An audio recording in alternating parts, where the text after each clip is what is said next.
karena waktu itu membanjir produk-produk impor. Nah, terus kemudian lalu kalau terjadi produk impor yang tidak berkualitas atau produk dalam negeri yang tidak berkualitas, siapa yang melindungi konsumen? Orang miskin di Indonesia dan juga di Jakarta saya kira kan ada miskin kota ya, ada urban poor, di mana urban poor itu mengkonsumsi tembakau itu 11% dari total income-nya untuk konsumsi rokok.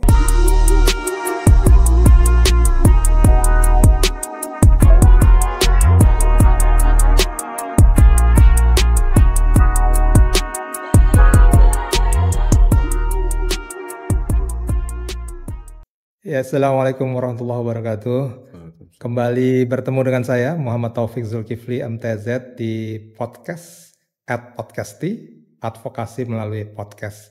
Hari ini kita akan bicara tentang hak kita sebagai konsumen di Jakarta, terutamanya ya, bagaimana supaya konsumen itu terjaga dirinya ya dari barang-barang yang mungkin tidak baik, barang dan jasa. Dan orang yang paling tepat dipanggil atau dijadikan tamu narasumber pada masalah tersebut adalah YLKI, Yayasan Lembaga Konsumen Indonesia, dan ketua harian ya. Ketua hariannya adalah Bapak Tulus Abadi. Selamat datang Pak. Ya, terima kasih. Assalamualaikum Pak Taufik. Waalaikumsalam warahmatullahi wabarakatuh. YLKI, tidak semua orang familiar dengan itu, tapi mungkin bisa Pak Tulus menggambarkan sedikit dulu apa sih YLKI itu. Baik, terima kasih Pak Taufik dan selamat bisa pagi, siang, sore. Selamat siang, sore atau malam kepada para simpatisan dan penonton Pak MTZ ya. Jadi YLKI sebenarnya sebuah lembaga yang sangat senior dan mungkin populer juga ya. Karena YLKI itu sebagai lembaga konsumen merupakan lembaga konsumen yang pertama di Indonesia. Ya, kita lahir tahun 73, 11 Mei 73, jadi sudah 51 tahun YLKI berdiri dan merupakan lembaga konsumen yang pertama dan satu-satunya di Indonesia yang menjadi anggota atau member dari CI, Consumer International di London sejak tahun 74. CI itu Consumer International di London. Itu yang maksudnya yang dunianya gitu ya. Dunia. Jadi kita punya asosiasi di level dunia Pak Taufik. Dan kemudian dari sisi prestasi tanda kutip gitu ya.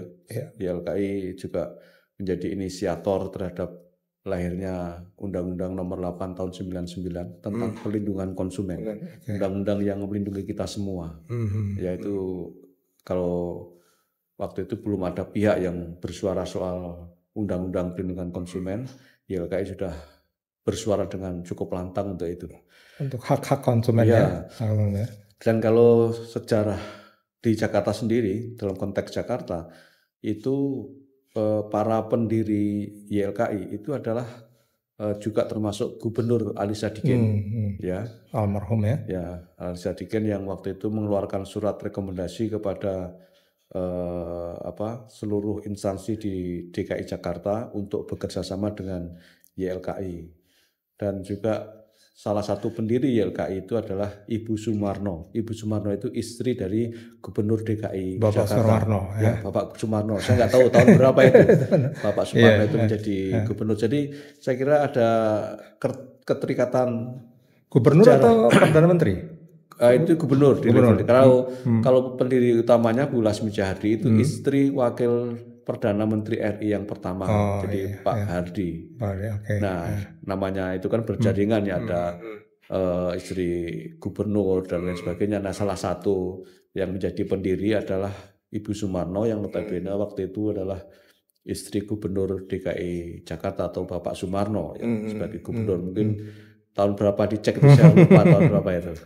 Setelah Ali Sadikin saya kira ya.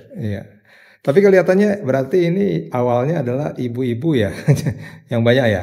Artinya apakah mereka memang yang sadar atau yang paling aware terhadap konsumen itu, terhadap barang-barang yang memang dibeli? Kalau dari historis itu memang kelihatannya mayoritas ibu-ibu, tapi ada satu bapak-bapak yaitu Pak Permadi. Permadi Ya, SH. itu SH yang dulu mungkin dikenal sebagai Paranormal. politisi atau paranormal itu adalah ternyata pernah menjadi ketua YLKI tahun 75-an dan tahun 80-an. Nah, dalam kebelakangan ini bukan hanya zaman dulu sebagai ibu-ibu, tapi juga ketua berikutnya pun mayoritas ibu-ibu. Oh gitu ya. Hanya saya dan Pak Sudaryatmo yang kebetulan berjenis kelamin laki-laki, Gitu ya. Tapi sebelumnya adalah ibu-ibu semua. Ya, ada Ibu Tini Haddad, Ibu Zumrotin, Ibu Indah Suksmaningsih, kemudian ada Ibu Husna Zahir, Ibu Erna Witular, ya.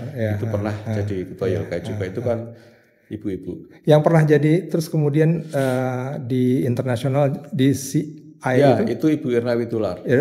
Dia jadi ketua sana ya. Pernah jadi ketua 2 kali, malah 2 periode. Iya. Tapi kemudian kalau dilihat dari visi misinya ini kan terwujudnya tatanan masyarakat konsumen yang adil, berdaya, terorganisasi yang berani memperjuangkan hak-haknya. Tapi saya lihat dari sejarahnya di awal itu cinta produk dalam negeri seperti itu. Itu bagaimana tuh?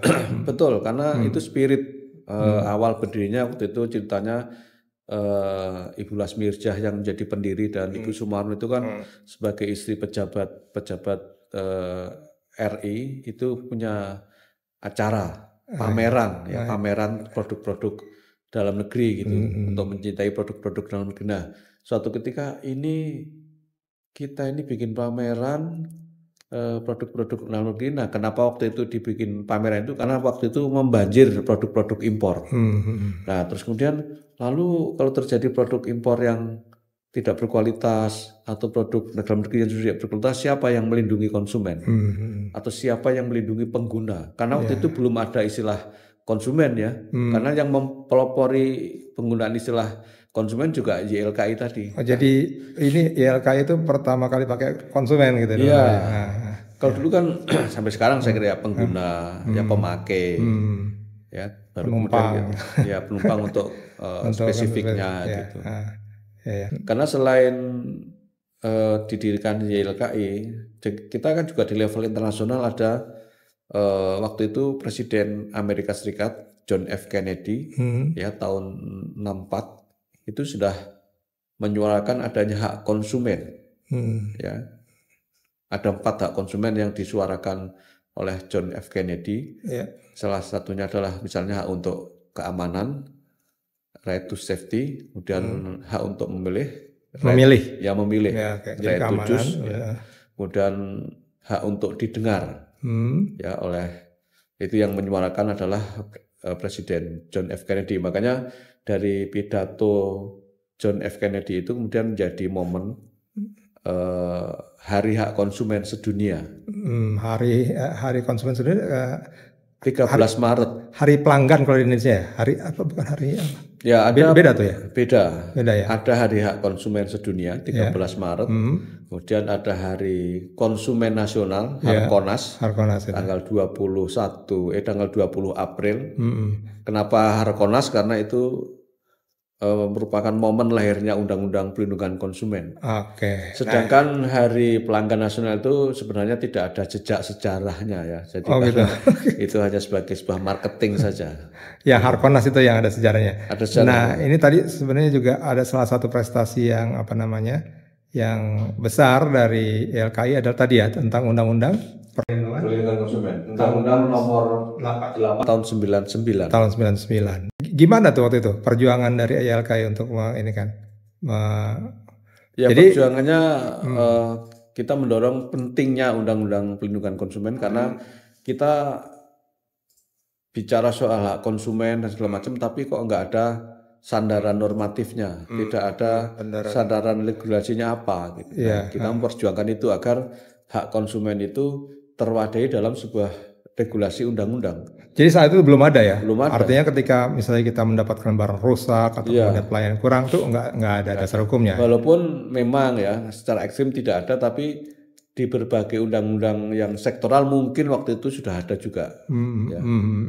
Sektoral seperti undang-undang listrik ataupun undang-undang air, telekomunikasi gitu, mungkin ada juga. Tapi yang secara umum konsumen gitu baru pada nomor 8 tahun 1999 ya, berarti baru ya, maksudnya relatif jadi di zaman reformasi itu. Zaman artinya justru itulah salah satu peran sejarah Pak Habibie.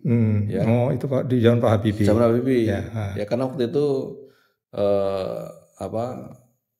kan Pak Habibie presiden kan. Kemudian juga waktu itu ada semacam, dulu kalau Bapak ingat kan ada letter of intent IMF ya. Ketika kita krisis. Itu Pak Soeharto tuh kalau nggak salah. Pak Soeharto. Nah salah satu isi dari letter of intent dari IMF itu adalah agar pemerintah Indonesia menandatangani atau mengesahkan undang-undang perlindungan konsumen yang sudah ada menjadi RUU gitu. Itu udah ya. Jadi krisis moneter atau krisis ekonomi pada tahun 98, 97, 98 dan di 99 itu kemudian kayak blessing in disguise, membawa berkah. Karena kemudian disahkan undang-undang perlindungan konsumen tadi Pak. Membawa berkah untuk konsumen Indonesia. Untuk konsumen Indonesia. Karena kemudian pada tahun itu disahkan undang-undang. Mungkin kalau tidak ada krisis pada waktu itu belum tentu disahkan gitu. Oh gitu ya. Iya. Jadi saya membaca coba dilihat ya di Pak Tulus ini, jadi beliau pernah bersurat kepada presiden lah kira-kira gitu ya. Jadi tentang undangan surat terbuka untuk Presiden Joko Widodo agar segera mengesahkan rancangan peraturan pemerintah RPP tentang kesehatan ya. Dan akhirnya berhasil ya. Alhamdulillah. Nah, ini coba diceritakan apa yang isinya apa di sini. Ya mungkin kita setback setahun yang lalu ya. Di 2023 kan kita pernah ribut-ribut adanya RUU Omnibus Law di bidang kesehatan. Yang dengan segala dinamikanya kemudian waktu itu kan akhirnya disahkan ya menjadi Undang-Undang Nomor 17 Tahun 2023 tentang kesehatan. Nah, karena sebagai sebuah undang-undang kan mestinya ada peraturan pelaksanaan. Turunannya ya. Turunan yaitu PP. Nah, mau nggak mau kan dengan segala suka dan tidak suka harus ada PP-nya.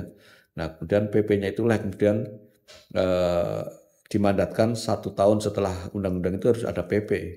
Nah, makanya kita sebagai civil society untuk mengawal agar ada PP-PP yang mengatur masalah kesehatan publik, masalah perlindungan konsumen, kesehatan dan segala macam. Nah, kemudian kita monitor kok sudah hampir 1 tahun kok PP-nya nggak disahkan. Dan kemudian di sisi lain sebenarnya proses pembuatan RPP-nya itu sudah selesai. Semua kementerian sudah setuju, sudah tanda tangan, bahkan Pak Presiden pun sudah setuju dengan pasal-pasal yang kritikal gitu katakanlah gitu. Tapi kok belum disahkan juga. Ini ada apa gitu. Makanya kemudian saya membuat surat terbuka ke Pak Presiden agar udahlah Pak Presiden jangan gampang, jangan ragu untuk segera mengesahkan RPP yang memang secara normatif proses verbal sudah selesai. Mau nggak mau harus segera disahkan gitu. Nah, kemudian itu yang pertama. Yang kedua juga secara substansi ini sangat penting dan bisa menjadi legasi yang baik bagi Presiden kalau disahkan sebelum beliau lengser ke Prabon gitu kan. Bentar lagi 2 bulan lagi. Kemudian kita minta untuk disahkan. Mengapa YLKI sangat concern dengan itu? Karena ada pasal-pasal yang krusial yang menjadi sangat penting bagi masyarakat ya. Pertama soal aspek pengendalian garam, gula dan lemak atau kalau bahasa gaulnya itu GGL. Ya. Sebenarnya ini sudah lama, sudah ada Permenkesnya tahun 2015 ya. Tapi kurang bergigi. Nah, pengendalian garam, gula dan lemak itu salah satunya yang utama adalah MPDK, minuman manis dalam kemasan. MPDK minuman. Minuman berpemanis dalam kemasan. Jadi nama kayak kita sebutkan itulah. YLKI sedang mendorong agar itu ada kena cukai. Cukainya ya. Ya cukai. Jadi Ada tuh di PP itu ada keluar ya, harus ada cukainya. ada cukainya. Bahkan di PP memang disebutkan bahwa makanan olahan termasuk minuman berpemanis itu nantinya kena cukai. Ya, artinya dibatasi ya manisnya atau bukan ada pajak, ada pajak. Gampangnya gitu. pajak yang kayak rokok gitu kan, kena gitu. cukai. Yang dibayar oleh konsumen dengan tujuan agar konsumen nambahin pajak nggak? Iya, nambah pajak. Nanti di sisi lain ada pendapatan negara, di sisi lain harapannya konsumen kemudian mengurangi konsumsinya. Itu yang sekarang dilihat, nanti mungkin bisa dicari ya filenya, ada apa namanya? Sekarang di Superindo atau di mana tuh ya? Ada warna-warna. Salah satunya itu. Warna. Itu bukan cukai tapi itu lebih kepada aspek edukasi. Edukasinya. Ya, aspek edukasi agar konsumen itu ngeh ketika beli ini ada logo merah artinya bahaya. Itu kan masuk di hak tadi ya, hak konsumen ya. Ya, hak atas informasi. Hak atas informasi. Dan kemudian yang bikin heboh di level nasional terkait dengan PP tersebut adalah soal pengendalian konsumsi tembakau atau rokok. Nah, itu ada dua. Itu ada dua. Ya. Ada dua yang memang kemudian terjadi tarik ulur, bahkan beberapa minta untuk itu dibatalkan dan segala macam. Yaitu apa? Agar penjualan rokok itu tidak boleh secara ketengan atau batang per batang itu nggak boleh gitu. Itu untuk menghindari supaya nggak mudah dibeli oleh terutama untuk anak-anak, siswa ataupun juga orang miskin gitu. Sebenarnya ini bukan sesuatu yang ahistoris karena kalau kita beli rokok putih itu sudah sejak dulu nggak boleh ketengan kan, tapi harus satu bungkus. Nah sekarang maka semua rokok tidak boleh dijual ketengan, tapi harus satu bungkus dan satu bungkus pun isinya harus 20 batang. Itu. Jadi mahal jadi ya dengan asumsi agar tadi anak-anak remaja tidak membeli, karena dari survei kami remaja di Indonesia itu menghabiskan uang sakunya itu 200.000 seminggu untuk beli rokok. Oh gitu ya. Surveinya ada tuh ya. Surveinya ada. Nah kemudian orang miskin di Indonesia dan juga di Jakarta saya kira akan ada miskin kota ya, ada urban poor di mana urban poor itu mengkonsumsi tembakau itu 11% dari total income-nya untuk konsumsi rokok. 11% orang miskin? Bukan. Maksudnya pendapatannya. 11% dari pendapatan orang miskin itu untuk rokok? Iya. Orang kaya? Orang kaya mungkin tidak terlalu ini, concernnya kan concern ekonomi kan. Concern ekonomi, ini kalau orang miskin kalau ngabisin duit untuk lagui gitu ya. Untuk beli beras untuk beli beras ya mungkin kita nggak makan beras kan. Yang kedua ini untuk konsumsi rokok. Nah konsumsi lauk pauk itu jauh di bawah anggaran untuk beli rokok itu. Makanya kemudian di PP 28/2004 itu mandatnya adalah penjualan rokok tidak boleh ketengan agar selain untuk melindungi anak-anak dan remaja itu dan juga untuk rumah tangga miskin gitu. Harapannya begitu. Nah kemudian di pasal itu juga ada peraturan baru adanya penjualan rokok berbasis zona. Ya jadi rokok diatur tidak boleh menjual rokok kurang dari 200 meter dari lokasi sekolah. Sekolah saja atau ada rumah sakit itu nggak boleh? Kalau rumah sakit boleh ya? Enggak, itu pendidikan. Ya, dengan asumsi untuk melindungi tadi anak-anak dan remaja tadi. Kalau rumah sakit kan dalam konteks dia tidak boleh merokok di dalam rumah sakit dan segala macam. Tanpa rokok lah itu ya. Ini baru ya ininya ya, PP-nya berarti PP-nya baru. Jadi itu karena kita suarakan, kita bikin surat terbuka kan mulai tanggal 23, 24 Juli ya 24 Juli saya bikin surat terbuka kepada Presiden dan juga teman-teman yang lain. Kemudian tanggal 26 Juli itu disahkan. 1 bulan sesudahnya ya? Bukan, 2 hari. Oh 2 hari? Tadi kan 2 Juni? Juli. Jadi surat terbuka itu kan Juli. Oh Juli juga? Juli juga. Juli juga. Saya ingat betul karena kan selain surat terbuka saya juga menulis opini kan. Itu 24 Juli dan disahkan itu di 26 Juli. Tapi kemudian penerapannya udah mulai, kita udah mulai lihat belum ya di sekolah-sekolah? Ini kan perlu transisi ibarat sebuah aturan ya dan sosialisasi selain sosialisasi juga perlu peraturan pelaksanaan. Oke. Apakah itu levelnya Permenkes ataupun juga nanti Permendag, ya peraturan Menteri Perdagangan, dan juga mungkin peraturan Dinas Diknas. Perdagangan di DKI Jakarta untuk level operasional. Karena kan hierarki dalam peraturan perundang-undangan kan tidak cukup dengan undang-undang, tidak cukup dengan PP, tapi juga perlu peraturan-peraturan turunan lainnya. Ya, apakah di level menteri tadi, peraturan menteri, ataupun juga peraturan mungkin perda. Kalau zonasi kan berkaitan dengan perda dong ya, zonasi ya. Ya paling tidak nanti pergub ya. Iya, pergub gitu ya artinya. Jadi nanti Bapak bisa mendorong Gubernur DKI untuk segera membuat pergub tersebut berdasarkan perintah dari PP. Namanya sekarang dikaji. Dikaji ya, sorry. Ya, Daerah khusus Jakarta. Daerah khusus Jakarta. Jadi nanti Komisi B DPRD DKI bisa segera meminta pejabat gubernur atau gubernur yang akan nanti terpilih untuk segera membuat pergub tentang turunan dari PP tersebut, khususnya masalah penjualan rokok berbasis zona dan juga penjualan rokok yang secara ketengan. Jadi tidak boleh secara ketengan. Ini salah satu misi ya dari YLKI ya. Jadi tadi menyehatkan masyarakat, perlindungan konsumen dan seterusnya ya. Betul. Nah, ke Jakarta ya. Jadi kalau itu secara umum rokok, kalau PP itu kan berlaku di seluruh Jakarta, seluruh Indonesia ya, bukan hanya Jakarta. Nah, sekarang kita akan bicara tentang Jakarta nih, karena memang podcast ini advokasi terutamanya di Jakarta tentang air, tentang transportasi dan lain-lain. Ini masuk juga kan ya dalam dalam pantauan atau advokasi ya, atau sesuatu yang diperhatikan lah oleh YLKI ya. Iya, tentu saja. Pertama air ya. Air ini memang keluhannya kalau di Jakarta untuk PAM, perusahaan air minum, yang pertama namanya katanya masih harus belum cocok nih, karena air minum di Jakarta ini belum bisa diminum ya. Atau kemudian juga jangkauannya dan seterusnya.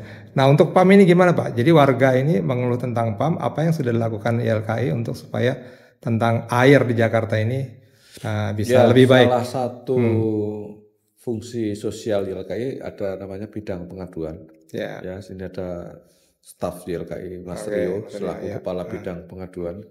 Nah, bidang pengaduan yang ditukangi YLKI itu salah satunya adalah komoditas air minum PDAM, khususnya DKI atau Jabodetabek atau juga se-Indonesia. Nah, memang kalau kita bicara kualitas PDAM itu memang karakternya hampir sama di seluruh Indonesia. Ya, pengaduannya hampir sama, termasuk di DKI Jakarta. Apa aja tuh biasanya? Ya, pertama soal kualitas air. Ya, kualitas air di mana belum bisa diminum sesuai dengan istilahnya perusahaan daerah air minum. Ya, makanya sering kita kritik. Sudahlah namanya diganti saja menjadi PDAB, perusahaan daerah air bersih. Itu pun maksimal gitu ya. Kadang juga kotor, nggak bersih kan. Ada yang lebih ekstrim, perusahaan daerah air kotor. Gitu. Ada yang gitu. Ngenyek banget. Ngenyek banget itu. Nah, kemudian selain kualitas juga frekuensi aliran air. Ya. Jadi gampangnya air mengalir pada saat-saat tertentu saja yang airnya lancar, misalnya tengah malam, ya, dini hari baru lancar. Tapi kalau pagi-pagi tidak lancar, ya, bahkan mungkin mati, ya, dan lain sebagainya. Itu keluhan kedua. Kemudian soal pentarifan, ada juga konsumen ngeluh kok tarifnya diubah secara sepihak kategorinya. Ada begitu ya? Ada banyak. Dari golongan misalnya golongan 3 tiba-tiba dinaikkan di golongan 2 tanpa sepengetahuan atau sepersetujuan konsumen. Nah, mungkin karena PDAM melihat ini orangnya sudah mampu ini, tarifnya dinaikkan, diubah kategorinya tanpa pemberitahuan. Nah, harusnya kan ada pemberitahuan, ada kesepakatan yang ditandatangani dan segala macam. Itu hak konsumen ya? Iya, karena alasannya apa? Tidak bisa hanya mengubah karena mungkin rumahnya tadinya tanah, kemudian sudah dimester, kemudian dianggap orang mampu dan golongannya dinaikkan dan seterusnya. Nah, itu yang menjadi persoalan terhadap PDAM di Jakarta ya sampai sekarang dan juga di berbagai daerah di Indonesia. Dan juga yang utama adalah soal density atau cakupan pengguna PDAM. Nah sebenarnya kan kalau di Jakarta ini harusnya 100% warganya harusnya menggunakan PDAM untuk apa? Untuk mengurangi penyedotan air tanah. Turun air tanah di Jakarta tuh turunnya cepat Iya, ya. karena di satu sisi tidak ada opsi bagi konsumen kan, termasuk saya. Saya kan di rumah nggak ada akses PDAM. Ya, mau nggak mau kan menyedot tanah. Emang kita minum dari mana, ya kan? Perlu dibuat PP-nya juga atau sudah ada ya tentang kalau tentang air tanah sudah ada ya. Jadi sudah ada undang-undangnya. Air kan ada itu. Iya. Nah, cuma masalahnya kan bukan semata-mata undang-undang kan, tapi bagaimana soal terpaksa jadi harus menyedot juga gitu. Ya harusnya kan memang begitu kan. Nah oleh karena itu sebenarnya kalau Pemprov DKI atau Pemprov Pusat bahkan concern agar Jakarta tanahnya tidak semakin turun, agar tidak semakin rembes, ya rob dan segala macam, maka warganya harus menggunakan PDAM, ya tidak menyedot air tanah. Masalahnya PDAM-nya belum sampai ke pelosok tuh, baru 63% kalau nggak salah. Iya nggak nyampe, nggak nyampe. Nah itulah yang makanya PR panjang terhadap PDAM adalah meningkatkan persentase density atau cakupan penggunaan pelanggan PDAM itu agar selain di kota itu kan akses air bersih susah ya, karena kan karena nggak ada sungai yang bersih gitu. Nah oleh karena itu PDAM jadi opsi yang sangat penting. Nah juga soal tadi utamanya soal bagaimana menyelamatkan Jakarta baik tanahnya dan juga agar tanah di Jakarta tidak semakin turun. Kali ini diklaim kan tanah semakin di Jakarta semakin turun, termasuk di daerah Pasar Rebo ini termasuk pertempatan itu juga. Salah satu alasan kenapa pindah ibu kota. Ya itu salah satu, tapi sebenarnya bukan kemudian menjadi apakah kalau pindah ibu kota kemudian akan secara ekstrim mengurangi itu kan tidak. Ya kan tetap Jakarta kan jadi epicentrum ekonomi. Tetap ya kan? Bahkan di undang-undangnya jadi pusat kota global, ekonomi nasional dan kota global. Kota global artinya nanti eksploitasi air tanah semakin tinggi. Ya kan? Tidak kemudian serta-merta tidak menjadi status ibu kota pindah ke IKN terus berkurang, tidak. Karena sebagai magnet ekonomi akan terus saya kira bahkan jadi bertambah Pak, kan kota global. Kan itu fenomena urbanisasi di setiap kota di Indonesia kan begitu, dan apalagi untuk selevel Jakarta. Apakah terus kemudian orang akan meninggalkan Jakarta? Ya tentu saja tidak. Gitu. Ya, jadi memang PDAM kan atau Pamjaya ya mitra kita juga di Komisi B. Jadi memang urusan tadi density atau jangkauan itu adalah tentang perpipaan ya. Jadi memang perusahaan Pamjaya itu usianya udah 100 tahun lebih. Jadi pipanya juga udah pipa yang tua-tua, itu yang harus diganti ya. Ini di rute Pamjaya mungkin ada. Terus kemudian yang kedua tentang masalah tadi tekanan air ya, airnya kecil atau apa volume, frekuensi sama kualitas. Iya, itu adalah kalau nggak salah DNRW namanya non revenue water ya. Jadi banyak yang pipa juga, banyak yang bocor. Gitu, ya kalau konsumen kan sebenarnya tidak mau tahu ya soal problem pipanya sudah tua atau apa ya, karena karakter konsumen itu kan yang sering dibilang unseen proses, tidak mau tahu soal prosesnya. Sebagai konsumen ya saya pokoknya sudah bayar sesuai dengan hak saya, ya kewajiban saya, hak saya mana dong gitu. Konsumen kalau dari kacamata kami Dewan itu kan ini kenapa gitu, makanya kita nggak manggil Pamjaya, Tontor kemudian. Makanya kalau sebagai Transjakarta, Dewan dan juga Pemprov kan penyeimbang ya, regulator gitu seperti apa. Karena kalau kita bicara soal kualitas air minum di negara-negara maju, ya itu kan sudah betul-betul langsung bisa diminum. Semuanya bisa diminum dari kalau keran. Kalau kita pergi ke Eropa, itu keran di pinggir sungai pun kita bisa minum. Dan saya sudah mengalami sendiri gitu. Di mana tuh? Di Swiss? Saya Swiss atau di Spanyol atau di mana lah, kan saya sudah banyak keliling ke negara Eropa itu. Semua bisa diminum. Iya. Gitu. Termasuk yang di Sebenarnya mandat dari dulu kerjasama Pemprov DKI dengan perusahaan mitra asingnya, ya ada Palija, ada satu lagi apa? Palija Airta. dan Airta, Airta. ya itu kan mandatnya adalah air Jakarta bisa diminum, Iya. PDAM-nya, ya. Tapi ternyata sampai selesai kerjasamanya nggak bisa diminum. Itu justru diputus kerjasamanya supaya bisa lebih Iya, bagus memang gitu. memang dulu kita juga sebagai civil society kan mengkritik keras soal swastanisasi atau liberalisasi sektor air minum kepada asing kan gitu, karena tidak sejalan gitu. Nah, itu juga perjuangan YLKI kali Iya, ya. YLKI itu betul. Iya. Ya alhamdulillah sekarang sudah, tapi kemudian memang target untuk tadi ya, target untuk jangkauan dari fasilitas air minum dan kemudian juga kualitas dan kemudian juga yang lainnya ya, harga tadi ya, itu emang diperbaiki. Air minum di Jakarta. Kemudian yang juga berkaitan dengan YLKI ini tentang transportasi ya. Transportasi di Jakarta tahun belakang sudah bagus ya, ada Transjakarta, busway itu, kemudian juga ditambah dengan MRT, LRT, kemudian juga angkot ya. Nah, tapi kemudian tentu saja kemudian ada masalah-masalah yang merupakan suara dari konsumen. Apa saja yang udah masuk ke ini nih kalau tentang transportasi Jakarta? Ya, sebenarnya kalau kita bicara transportasi di Jakarta, itu kan yang keluhan utamanya sekarang soal kemacetan ya. Kemacetan. Kemacetan itu bisa juga dikomplain sama konsumen ya. Ini kenapa macet? Iya, termasuk gitu. Dan YLKI juga secara serius memperjuangkan agar kemacetan bisa diatasi. Termasuk penggunaan bahan bakarnya dan lain sebagainya. Nah, kalau soal transportasi umumnya, Jakarta ini kan sebenarnya kota yang paling komplit lah ya. Dengan integrasi angkutan umum massal yang sudah luar biasa bagus lah. Dibanding dengan negara di kota-kota di Indonesia ya. Bahkan di Indonesia, bahkan di luar negeri pun Jakarta saya kira sekarang sudah setara.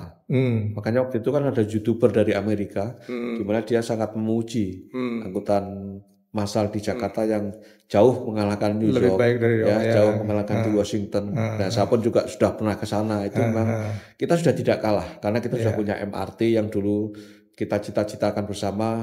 Saat ini kita sudah punya dan pembangunannya terus digeber kan, baik koridor 2, koridor 3 dan seterusnya. Kita punya LRT ya yang sudah sangat baik juga. Ada dua tuh ya, ada Jabodebek, ada Jakarta. Dan kemudian punya Transjakarta, di mana saya juga punya peran sejarah ikut melahirkan itu. Ya, karena waktu itu saya ikut studi banding Transjakarta yang namanya dulu Transmilenio di Bogota, Kolombia, itu tahun 2003. Ya kan Transjakarta kan beroperasi pertama kali 2004. Ya saya waktu itu dikirim sama Bang Jos, tolong YLKI ikut ke sana. Nah, makanya kemudian saya ikut ke sana dan waktu itu sama anggota DPR di Komisi B juga, sama lupa namanya ya, untuk melihat bagaimana pengelolaan angkutan massal berbasis jalan raya, ya atau BRT, Bus Rapid Transit gitu kan. Nah kita ke sana gitu, dan kemudian setelah saya melihat memang ini bagus, Jakarta perlu. Zaman Gubernur Sutioso. Sutioso. Dan saya pun juga pernah. Waktu itu kan di Jakarta sebenarnya harus dibuat ERP, Electronic Road Pricing. Yang diprotes banyak tuh. Protes banyak. Sebenarnya PP-nya sudah ada, perdanya sudah ada. Saya pun waktu itu sama Pak Foke, Gubernur Foke, dikirim juga ke Eropa untuk melihat bagaimana pengelolaan ERP di Eropa, khususnya di Swedia, di Singapura dan juga di London. Nah, rekomendasinya sudah kita keluarkan. Tapi ternyata ya tidak dieksekusi. Ya mungkin ada masalah-masalah. Yang banyak protes tentang ERP itu ojol. Sebenarnya itu kalau di regulasinya ojol itu nggak masuk kategori ERP. Karena yang di cas ERP itu adalah roda 4. Iya, ojolnya roda 4, kan ada ojol roda 4. Oh, taksi ya. Grab, Grab car. Ya sebenarnya itu resiko. Karena kalau di Singapura itu taksi juga masuk. Jadi yang sudah ada ERP di ASEAN itu salah satunya Singapura. Taksi bayar juga. Bayar. Nah, Taksi bayar dan bis wisata Bis itu wisata. bayar juga. Jadi kalau Pak Taufik ke Singapura naik taksi pasti nanti akan dikasih tahu. Nanti kena cas ya Pak. Ya, saya pun pernah karena saya juga selain sebagai konsumen waktu itu saya juga melakukan studi banding ke Singapura, ke London dan juga ke Sweden untuk masalah implementasi jalan berbayar itu.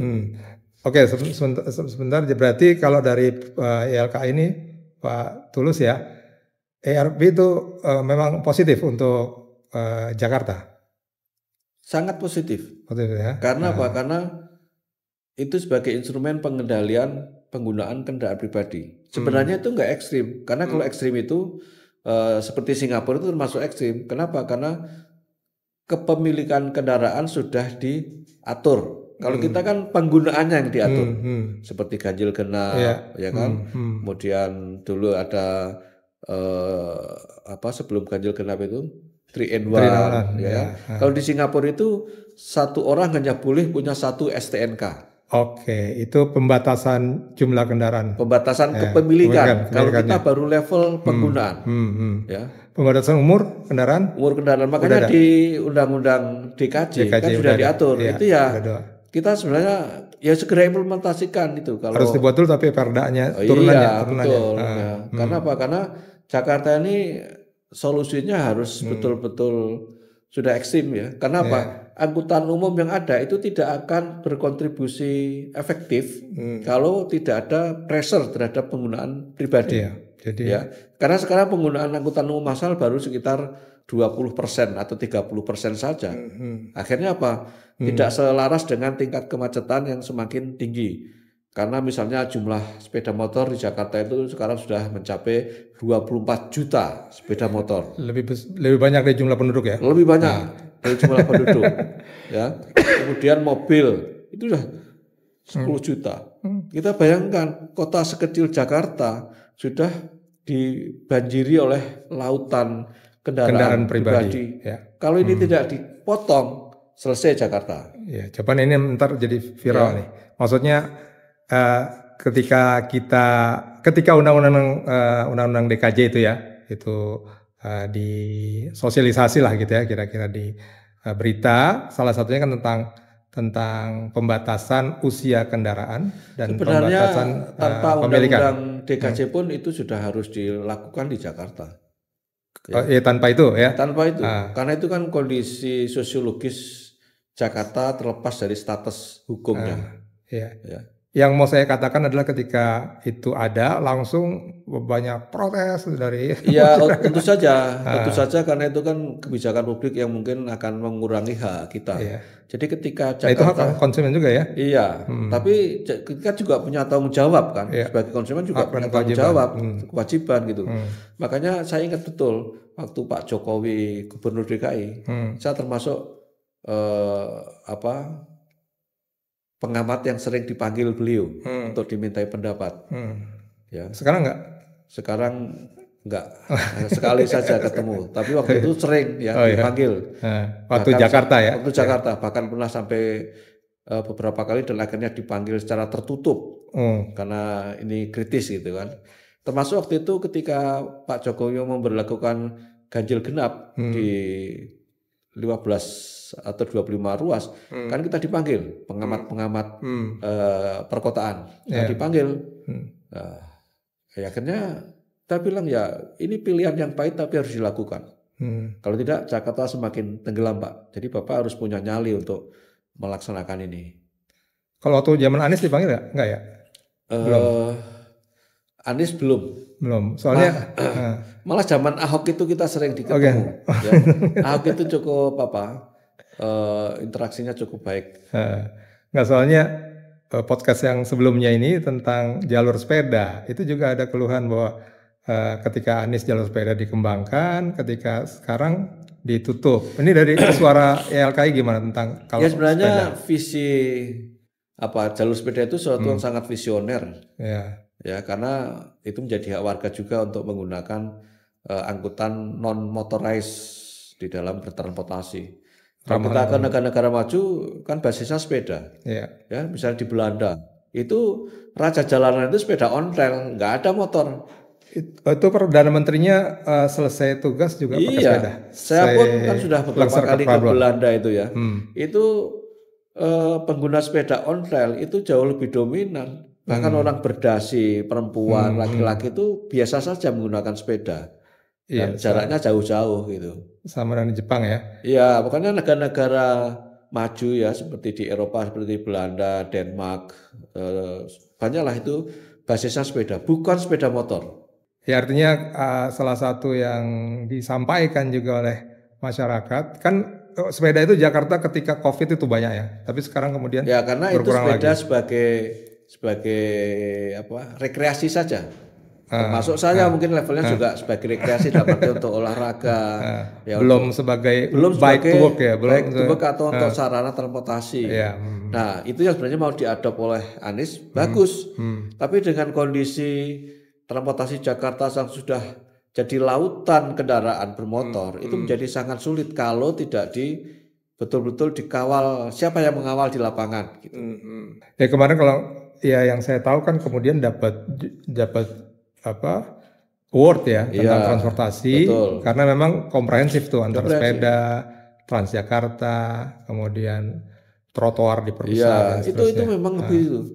Visi bertransportasi itu adalah bagaimana menjadikan pengguna kendaraan pribadi itu semakin sulit, ya. Tapi apa? Harus ada solusinya untuk transportasi masalnya harus ada, ya ada opsi pengguna kendaraan pribadi itu dipersulit, tapi ada opsi untuk kendaraan angkutan umumnya. Jadi kalau di dalam transportasi itu ada namanya stick and carrot management. Stick and carrot itu artinya apa? Carrot itu wortel, jadi kita dikasih pilihan yang baik, ya, reward. Tapi ada punishment, ada stick. Sticknya apa? Ya ERP itu, ya ganjil genap, 3 in 1 dan segala macam itu sebagai stick agar kita apa? Pressure, gitu. Ya terakhir ya. Jadi artinya gini, ternyata apa yang disuarakan oleh Yayasan Lembaga Konsumen Indonesia (YLKI) itu tidak harus selalu sejalan dengan apa-apa yang disampaikan oleh penduduk ya, saya kira gitu. Konteksnya begini, jadi kalau kita bicara itu adalah ada kewajiban, ada tanggung jawab. Jadi konsumen atau masyarakat tidak bisa secara sepihak hanya menuntut haknya, ya. Hak kita apa? Kenyamanan, keamanan, keselamatan, harga yang wajar dan sebagainya. Tapi ada kewajiban, ya, ada dari tanggung jawab yang juga harus dipenuhi. Jadi kita ada balance, ada fairness gitu. Nah, itu yang saya mau sampaikan adalah bahwa memang ternyata dari visi atau dari misi juga ada ya. Jadi edukasi ya. Betul. Kepada masyarakat, edukasi bagaimana menjadi seorang konsumen yang tahu haknya tapi juga tahu kewajibannya ya, dan itu diatur di dalam Undang-Undang Perlindungan Konsumen. Yang itu ya 899 ya, itu ada hak-hak konsumen, ada kewajiban konsumen. Oke, gitu. Ya, itu yang memang ini biasanya kalau misalnya kita ada itu acara-acara atau bagaimana caranya? Ya, YLKI itu memberikan edukasi masyarakat tentang itu. Ada medianya bisa tentu lewat media mainstream atau juga kita sering bikin FGD, seminar, diskusi dengan komunitas gitu ya, atau kita juga melakukan lobby kepada pemerintah DKI termasuk ya kerjasama untuk satu program dan lain sebagainya gitu. Oke, ya jadi mudah-mudahan bisa terus teredukasi dan mencapai hal yang lebih baik ya dari masyarakat kita tentang konsumen ini. Yang ternyata memang luas ya, tidak hanya sekedar bahwa kita sebagai konsumen bisa komplain terhadap pelayanan atau terhadap barang-barang yang kita beli, tapi jauh dari itu, lebih jauh dari itu ya. Jadi YLKI ini sebagai lembaga yang juga sudah tua sebenarnya, sudah tahun 73. Ya sudah 51 tahun. 51 tahun ya. Karena waktu ya sebenarnya bisa banyak nanti mungkin lain kali kita tambah. Tapi insya Allah untuk hari ini cukup sekian. Terima kasih kepada Pak Tulus Abadi dan kemudian juga rekan-rekan di ILKI. Ya, semoga bisa ketemu lagi nanti. Demikian, jadi kita akhiri podcast kita Podcasti, advokasi dalam podcast. Mudah-mudahan senantiasa sehat selalu warga Jakarta dan warga Indonesia. Terima kasih. Assalamualaikum warahmatullahi wabarakatuh. Waalaikumsalam. Terima kasih.